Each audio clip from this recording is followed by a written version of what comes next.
D'après la plupart des médias, des films, des séries, l'Afrique se résume à ça. Des gens qui meurent de guerre, de maladie, du sida ou de faim. Pour eux, l'Afrique, c'est les petits Africains et la malnutrition. Des terres sèches où il n'y a ni eau ni électricité et où il n'y a rien à faire, à part des missions humanitaires pour sauver des populations en détresse. Mais bon, vous savez ce qu'on dit, on n'est jamais mieux servi que par soi-même. Du coup, j'ai pris mes valises et mes économies pour découvrir et vous faire découvrir l'Afrique comme on la voit rarement à la télé. Et pour ce faire, j'ai commencé par ma première destination, le Sénégal, où je suis restée 1 mois. Et guys... Le côté positif de l'Afrique. Mais venez voir, si vous croyez que l'Afrique c'est du sida, c'est de la guerre, vous perdez votre temps. C'est comme nous, on dit que l'Europe, c'est du corona. Ah non! Votre reportage a fait près de 400 000 vues sur YouTube en quelques jours. Est-ce que vous vous attendiez à un tel succès ? Peut-être pas un tel succès, mais ça m'a fait plaisir en tout cas, parce que j'avais travaillé dur dessus. Je sais que c'était un projet qui était assez attendu. Dès que j'ai dit que je revenais en Afrique et que j'avais l'intention de montrer ce qui s'y passait, je savais que les gens avaient hâte, étaient impatients de voir le résultat. Et du coup, ça m'a vraiment fait plaisir en tout cas, ouais. Alors, moi, je l'ai regardé de bout en bout, ce reportage. En tant que journaliste, je l'ai trouvé très bien construit, contextualisé.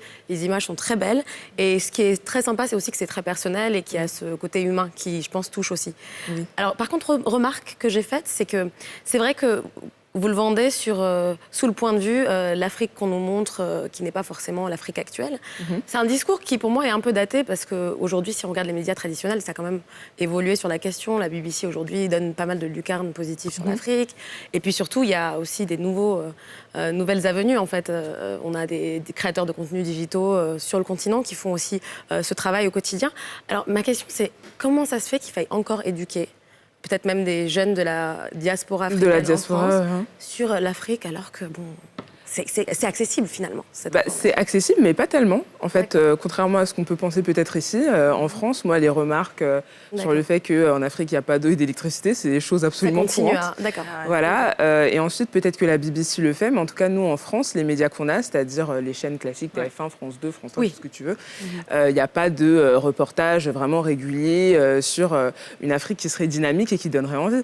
Même quand on regarde des reportages qui sont très bien construits, très souvent, on revient toujours sur la thématique de la pauvreté, comment aider l'Afrique, comment aider les petits Africains. Moi, j'ai grandi avec cette narrative. J'évolue toujours avec cette narrative quand je suis en France. Et donc, en tout cas, moi, en tant que Française issue d'origine africaine, je trouvais ça important de le faire. Et vu comme beaucoup de personnes, en tout cas, m'ont dit « Waouh, merci, ça change », je sais que c'est donc une réalité, c'est pas quelque chose qu'on se dit dans notre tête et qui n'est plus le cas. C'est réel et on essaye juste d'apporter notre patte pour faire changer ça petit à petit. Alors moi, j'ai regardé aussi, juste avant quand on m'a dit que vous veniez, j'ai regardé, j'avoue, j'avais pas vu avant.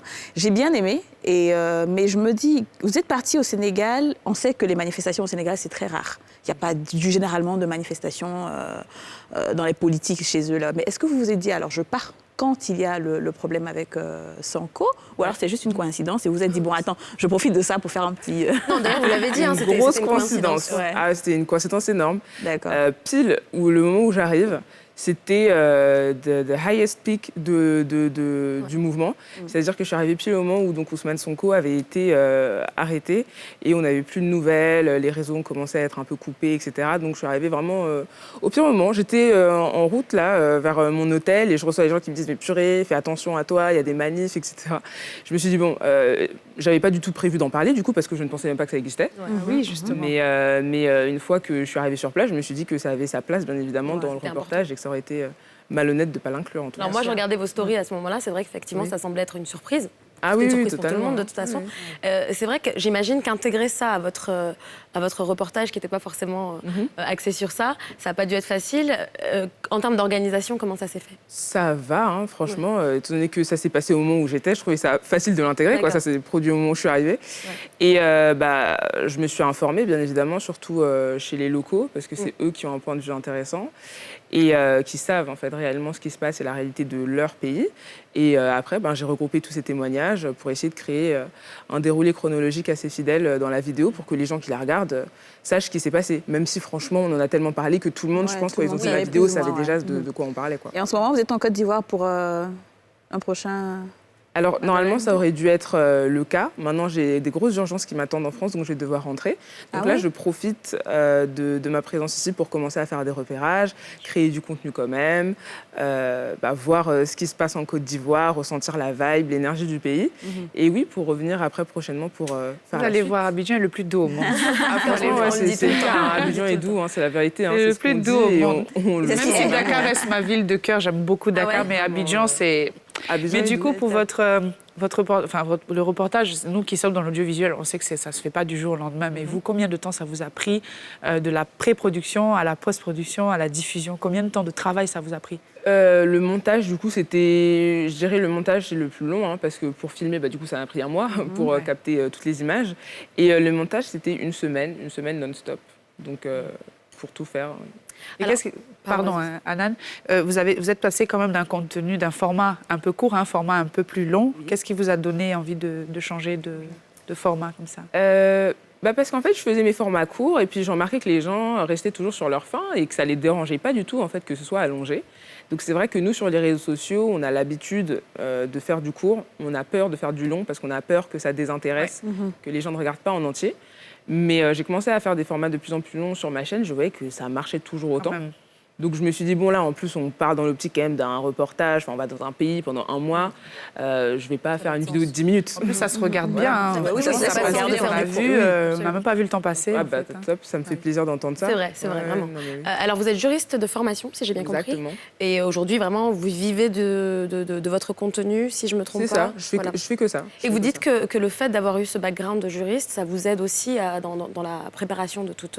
bien sûr. Ouais. Je pense que le droit, c'est la meilleure école pour apprendre à structurer ses idées, à faire des schémas rapidement, des plans rapidement, avoir un esprit critique aussi. Revérifier toujours ses infos, revérifier ses sources. C'est vraiment la méthode, pour moi, c'est du b.a.-ba, vraiment. Et c'est hyper utile, du coup, dans ce que je fais maintenant. Parce que ça me permet d'avoir des vidéos qui sont structurées, qui sont fluides, quoi. Un récit fluide. Ouais, tout simplement.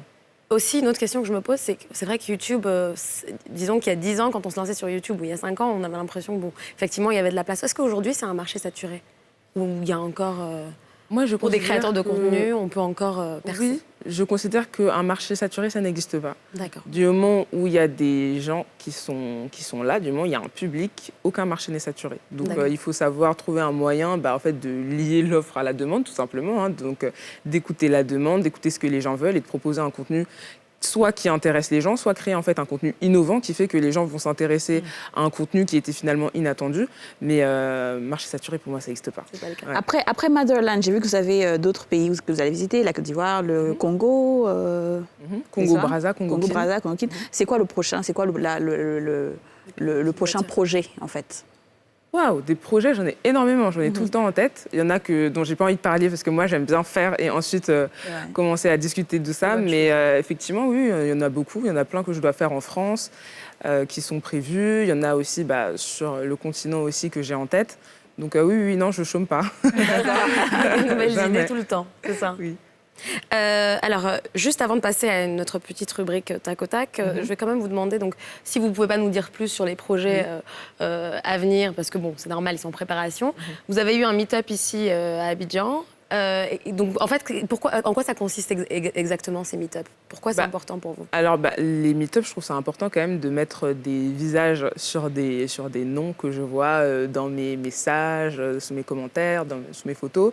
Je trouve ça hyper intéressant et super important, surtout en tant que créatrice de contenu, de rencontrer les personnes qui sont touchées par mon contenu, qui suivent mon contenu, qui me soutiennent. Clairement, ce qui me permet d'être là aujourd'hui, c'est que les gens regardent mon travail, partagent mon travail et me permettent d'avoir une crédibilité, une visibilité. Et donc, je trouve ça hyper important de les rencontrer, de leur accorder mon temps et aussi d'écouter leurs histoires de vie. Et là, j'essaye de ne pas faire des meet-up standards où je viens, on prend des photos. Je trouve que c'est déjà sympa, mais j'essaye d'apporter plus que ça et de faire du coup des meet-up où en plus de ça, il y a des artisans qui étaient avec moi, donc parler Black Owned, Black Business, Afro-entrepreneuriat. Voilà, c'est hyper toujours dans cette idée de créer une dynamique, quoi.